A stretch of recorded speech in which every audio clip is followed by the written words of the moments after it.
አጭር የሀገር ውስጥ የስፖርት መረጃ።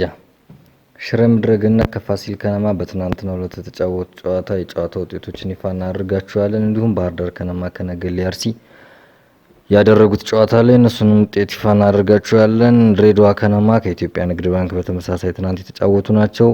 ኢትዮጵያ መድን ከሀዲያ ሆሳዕና በአጠቃላይ ትናንትና በኢትዮጵያ ፕሪሚየር ሊግ የተደረጉ ጨዋታዎች 4 ጨዋታዎች ናቸው ማለት ነው። ይህን ተከትሎ እንግዲህ ስለ እያንዳንዳቸው ማን አሸነፈ፣ ማን ተሸነፈ፣ ማናቸው ወጣ የሚሉትን አጠቃላይ የነበሩትን ውጤት።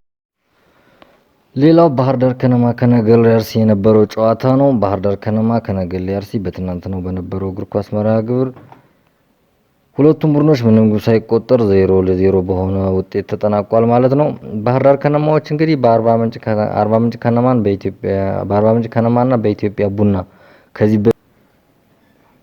ሌላኛው ጨዋታ ኢትዮጵያ ንግድ ባንክ 2-1 ድሬዳዋ ከነማን ያሸነፈበት ጨዋታ ነው። ኢትዮጵያ ንግድ ባንክ አዲስ ግዳይ እና ናትናኤል ዳንኤል ባስቆጠሩት ጎል ድሬዳዋ ከነማን ደግሞ መሐመድ ኑር ነው። የመጨረሻው ጨዋታ ኢትዮጵያ መድን ከሀዲያ ሆሳዕና ያደረጉት ጨዋታ ነው። 1-1 በሆናቻ ውጤት ተጠናቋል ማለት ነው። የሀዲያን ታሪኩ ጸደቀ 11ኛው ደቂቃ ላይ፣ የኢትዮጵያ መድን ደግሞ አማኑኤል ኤርቦ 30ኛው ደቂቃ ላይ ሁለቱም ከረፍት በፊት በተቆጠሩት ግቦች ተጠናቋል ማለት ነው። በአጠቃላይ የ20ኛ ሳምንት ሁለተኛ ቀን ጨዋታዎች ይህን ይመስላሉ። ቀጣይ ያሉ